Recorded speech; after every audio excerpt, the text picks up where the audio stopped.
One of the core ideas I get from your work is that we all have a choice. We can choose and practice the way that we want to feel so that we actually start feeling it every day. You mentioned victim mindset a little bit already, and I want to talk a little bit about that shortly, because I think many people will say, I'm the way I am because of this. And we'll get to that in just a second. Before we move to that, for someone who is watching this or listening and is intrigued, and they go, okay, I understand, I've got a choice, I can practice feeling an elevated emotion. They also hear you saying that this can take time. If you spent 10 years in stress, it ain't going to happen overnight. And sometimes it does, though. But sometimes it can do.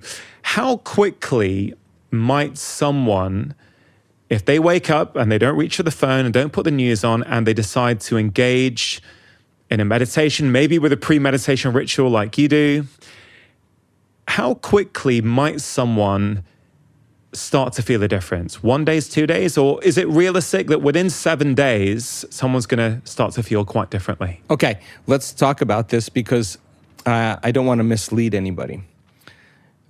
Knowledge is the forerunner to experience. The more people understand what they're doing and why they're doing it, the how gets easier. And this is a time in history where it's not enough to know. This is a time in history to know how. The practical application in understanding that philosophy, that theory, that intellectual knowledge, that information, once you start to apply it and personalize it and demonstrate it, the more you can understand that, why you're doing it and what you're doing it, you get greater value out of it. So we have people that are diagnosed with serious health conditions, that are nurses, that are cancer researchers, that are physicians, that are engineers, or just a person who just really wants to understand the content.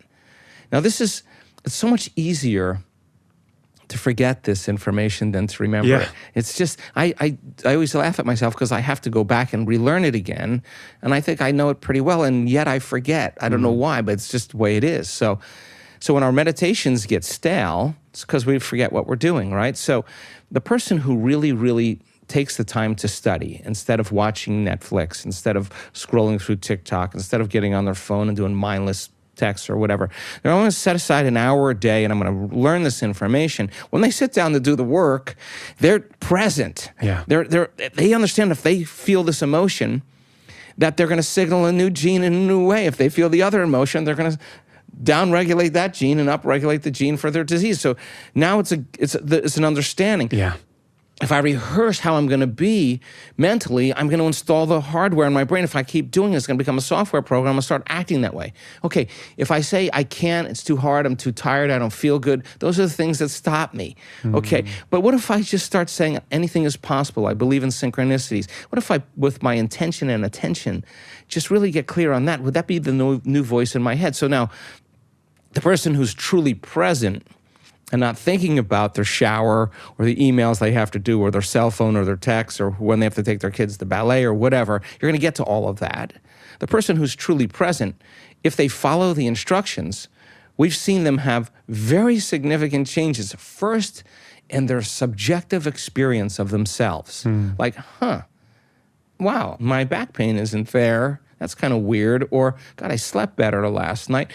These small indicators are feedback to tell you that whatever you're doing inside of you is producing a result outside of you. Keep that up over a period of time, and you see instrumental changes taking place in the person. Now, another person who has had a series of traumas, been abused in some way from childhood, is facing a lot of health conditions, a lot of emotional and psychological conditions.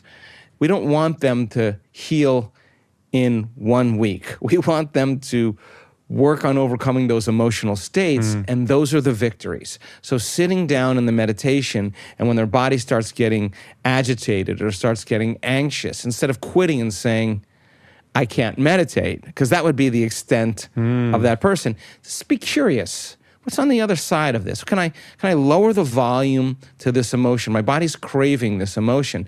Let me settle it down into the present moment. That would be a victory. So that person with a lot of trauma there's a moment in the meditation where they feel uncomfortable, the easy thing would be, hey, I'm going to stop. Are you tired of waking up exhausted even when you've technically had enough sleep? Do you feel like you're constantly doing everything right, yet you still feel stuck? You're not broken, you're just running the wrong habits. I've taken everything I've learned from helping thousands of patients and boiled it down into 5 tiny daily habits that can transform your life in just 30 days. No overwhelm, no pressure, just small shifts that reset your energy, mood, and mind. If you're ready to stop surviving and start feeling like yourself again, download my free guides now. Just click on the first link in the description box below or scan the QR code on screen. You've got absolutely nothing to lose except the version of you that's been running on empty for far too long. Put on Instagram, I'm going to get a coffee. I'm going to do anything else to distract me. You're saying that's the key moment. You want to sit with that and hopefully break through that. What I'm saying is there's no such thing as a bad meditation. There's only you overcoming you. People think I'm doing my meditation wrong. No, you're doing it right. Even if it's difficult. That is the moment that is going to define the person. So then the person goes, oh God, I feel really uncomfortable. I'm not a good meditator. There's something wrong with me. It's my trauma, it's my past, it's my parents, it's whatever. The person who says, no, I'm going to sit in the presence of this anxiety and I'm going to keep working with my body and I'm going to keep lowering the volume to that emotion. Now listen, you keep lowering the volume to that emotion, you're going to take your attention off that past problem because you only put your attention on that past problem because of the emotion. I'll never tell anybody to go back and review their past. I'll say overcome the emotion. Overcome the emotion. This is a key point, I think, which I really want us to talk to you about today, Dr. Joe. Trauma, right? There's a lot of awareness growing now about trauma, the impacts of our childhoods, how we're spoken to, the beliefs we take on as kids, how that impacts us as adults. Now, one approach to deal with trauma is to go there, to go and unpick it and uncover it and see a therapist and detail what happened, why it happened, get an understanding of why you're behaving a certain way as an adult. Now, I think for many people, I include myself in this, that can be incredibly powerful and incredibly important. But I also see when I think of your work, I wouldn't say it's mutually exclusive necessarily from the outside at least, but is there a danger that we can spend too long in our trauma, processing our trauma, trying to think about it? Because effectively, a key message from your work is don't get stuck in those emotions of the past. Don't let your past define you. Think about that vision of the future. Start to feel what you want to feel in the future so you can experience it right now. But can someone go back, revisit their trauma, try and process it?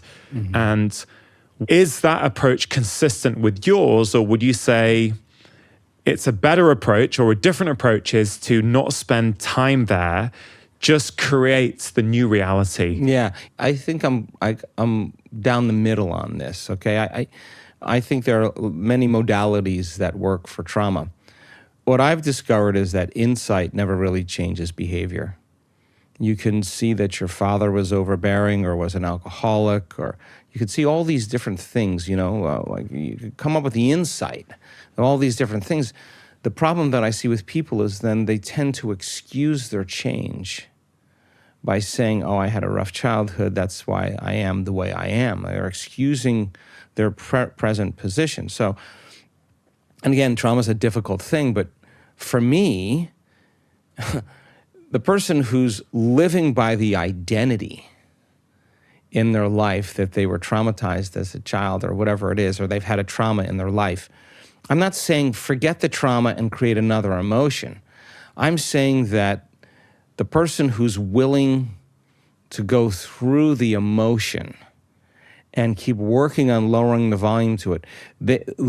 We have had so many people in this work with brutal pasts, really, really difficult pasts, do the work, and finally they reach that point where they just break free from the emotion. They look back and I have interviewed enough of them, it's the same thing. They look back at their entire past, and they don't want to change one thing in their past because it brought them to this elegant moment where they're liberated. One of the most important pillars for our health is, of course, nutrition. But I think because of our busy, stressed out lives, so many people are struggling despite their best intentions. So many patients over the years have told me that they know what they should be doing, but they're struggling to actually do it. And that's why I'm a fan of AG1. AG1 is a daily health drink that contains over 70 vitamins, minerals, and other ingredients that are designed to make nutrition really easy. It's been in my own life for over 6 years now. It's simple, it's tasty, it's convenient, and it forms a part of my morning routine. People will routinely tell me that taking AG1 regularly has improved their focus, their cognition, their energy. Some people even tell me that they drink less coffee when they're taking AG1. And there's research out there showing us that taking AG1 regularly can improve specific markers of your gut health, which is really good for your immune health. So if you're looking to upgrade your own nutrition in a simple, tasty, and convenient way, try AG1.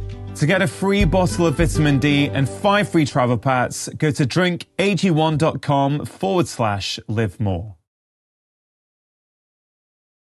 They see their betrayers, they see their abusers, they have nothing but love for them. Now, the side effect of that, and many times they'll say, it was like my heart blew wide open. They had to pass through the valley of the shadow of darkness to get there. And they just thought, I don't know if I can go any further, and they went one more time. And the body literally was liberated from the past, right? Because the trauma is not just in the brain. The trauma is stored emotionally in the body. So you want to take the body out of the past, out of the known. What do you think the body's going to say if it's been conditioned to be the mind? The unknown is a scary place. You step out into the unknown, you're going to be unprepared for that trauma. You don't know how it's going to happen. And so the person keeps clinging to the known. But when the person finally overcomes the emotion, the body literally is freed from the chains of the past. The side effect of that is seeing the past from a greater level of consciousness. Lo and behold, there goes the suicidal tendencies, there goes the dysfunction, there goes the irritable bowel syndrome. That was because the body was still living in that past event by living by the same emotion. So the research on memory is kind of fascinating, and I've studied it enough. The way we recount the past is not the way it happened, even if you absolutely think you remember it being that way. So we don't have the same brain as we did when we were 8 years old or 12 years old or 20 years old. We have a different brain. We have a completely different brain. So the fabrication of the story for many people, they embellish the story and make it seem even worse than what it was. But what you're saying is, I changed in those moments, and from a biological standpoint, I haven't been able to change since. So let me tell you why it's been so hard for me to change. And the story becomes dramatized or embellished. And the person works them up, fire themselves into this emotional froth, and then fires and wires the same circuits in the brain, and they're actually reaffirming their limitation. Now, there's nothing wrong with that. I think we're just taking too long, right? So 50% of that story isn't even the truth. It means, in a sense, we're reliving a miserable life that we never even had, and we don't want. But the unknown, people would rather cling to their suffering. This is not a judgment. We all do this. We'd rather stay in the known than take a chance in the unknown, because those emotions of survival are saying what? Run from the unknown. The unknown is a scary place. So now the unknown, you got to come up against that moment where you're going to actually leave that behind and step into the unknown. This is not a intellectual process. This is David and Goliath. There's a battle going on where the body keeps wanting to go back to its familiar state because it's subconsciously been conditioned to be the mind, stay in the known. So then if the person keeps revisiting the trauma from the past, I'm not certain enough that when they revisit the trauma from the past, unless they learn how to desensitize their emotional response to it, that it's going to work for them. What I learned is that if the person overcomes the emotion, The memory without the emotional charge is called wisdom. And now you no longer belong to the past. So the body gets frustrated in the meditation. Instead of taking your blindfolds off or turning the lights on and say, listen to the voice, I can't meditate, this is too much.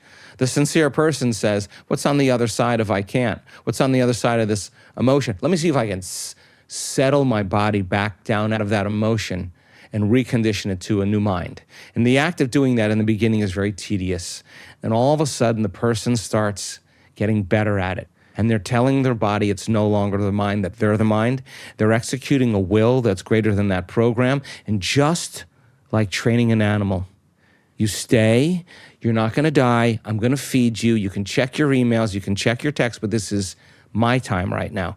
And you keep doing that with the body, keep settling it down to the present moment. It acquiesces. It surrenders to a new mind. And when that happens, we've seen this, we've measured it, there's a liberation of energy. We go from particle to wave, we go from matter to energy. That emotion is liberated from the body. And now there's energy to heal. There's energy to create a new life. It's available energy. It's free energy. Yeah. So the person goes, wow, I see it from a different level of consciousness. I have nothing but love. Or, my goodness, I'm no longer that person. And they're now free from the past. Now, the side effect of that is that there's a biological upgrade. There's a neurological upgrade. There's a chemical upgrade. There's a genetic modification that's taking place. Why? You think the same way, you make the same choices, you do the same things, you create the same experiences, you feel the same emotions. Your biology will stay the same because you're the same. Now the person's thinking differently, they're making different choices, they're doing different things, they're behaving in different ways, they're having new experiences, and they're certainly feeling different emotions. The body reorganizes to a new chemistry. And they'll tell you, I'm not that person any longer. I'm literally not that person. And they're betrayers, even if they're family members, they have forgiveness for them. And what is forgiveness?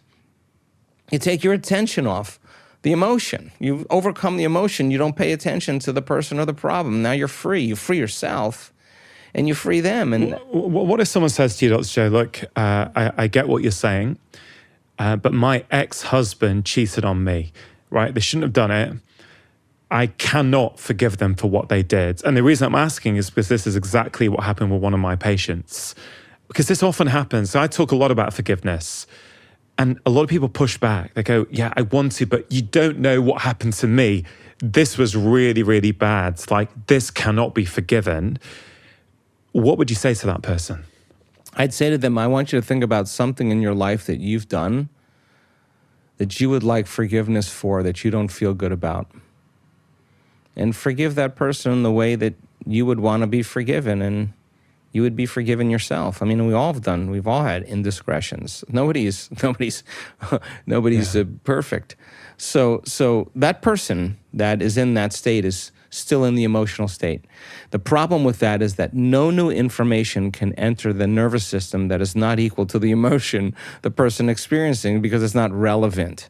So the question really is how long do you want to do that?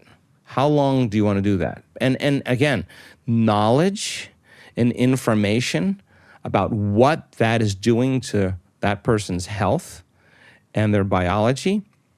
If you reason with them, we've had this happen enough times in our work. That's not an uncommon situation. When the person finally takes their attention off that and puts it on something else, they notice that they feel differently. Yeah. You can't just tell a person to forgive, because it's kind of an etherical thing. It's a subjective process, right? Yeah. So we've seen this. Our oxytocin levels in a lot of our participants go up 200 times, right? That's a lot of love. Oxytocin signals nitric oxide. Nitric oxide signals another chemical that literally causes the arteries in your heart and lungs to actually expand. There's more energy. There's more blood going into your heart. Okay. So when that person takes their attention off their ex, takes their attention off their past, and starts looking at themselves, denaturing that identity that's built on the past. See, that person had a reaction to that circumstance, and that reaction produces a refractory period of chemicals and emotions, right? And if you don't know how to control that refractory period, and it lasts for hours or days, it's called a mood. You keep that same refractory period going on for weeks or months, now it's a temperament, one long emotional reaction. You keep that refractory period going on for years on end, that's a personality trait. And most people's personalities are defined by, I am this way because my husband cheated on me. What you're really saying is, you haven't changed in 10 years, and you're giving your vital life force to that person. Who is worth 10 years of your life? Yeah. Who's worth it? So then, the stronger the emotion we feel, the more we pay attention to the cause. Where you place your attention is where you place your energy. That person's giving their vital life force to heal, their life force to change to that person or that circumstance. Lower the volume to that emotion. Yeah. You take your attention off that person or problem. It's not the person or the problem. They're using unconsciously that person or that circumstance to reaffirm their addiction to that emotion. That's why they keep thinking about it. If they weren't addicted to that emotion, they would stop thinking about it. So then, is it the person? No, it's you're left. We'll take your ex-husband and put him in a rocket, in a straitjacket. Let's shoot him to the moon. Now what? Now what? Now what are you going to do? You still have that embossed in your brain and conditioned in your body. At what point? So then the research on oxytocin, you can only talk around this. You can't say to someone, forgive, if they still feel the emotion. They're separate from the act of forgiving. Yeah. Imagine feeling so much love by no one's doing it to you. It's actually coming from within you. You have that moment, that catharsis, where you feel that emotion. Oxytocin levels go up just slightly in the research, just a little bit more elevated. An elevation in oxytocin makes it impossible to hold a grudge. They've done the research on the data. You cannot hold a grudge. It's impossible. Yeah. You just go, I like this feeling better than that feeling. And because I like this feeling better than that feeling, you're okay. Forget about it. I'm good. That person who falls in love again, whose husband cheated on them, who falls in love again and finds a person who is intelligent and caring and kind and loving and provides, all of a sudden they can forgive that person. Like, oh my God, that had to happen because now I have a better person in my life. Well, if you don't let go of that, you're never going to have this. In fact, if you bring that into the next relationship, you're not going to have a healthy relationship because there's going to be a trust issue on every level. So then you want an equal?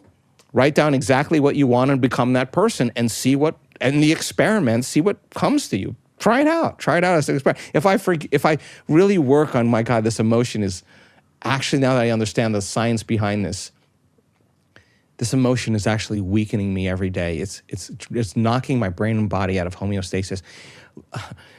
Stress is when our brain and body are knocked out of homeostasis and balance. Turning on the stress response just by thought alone.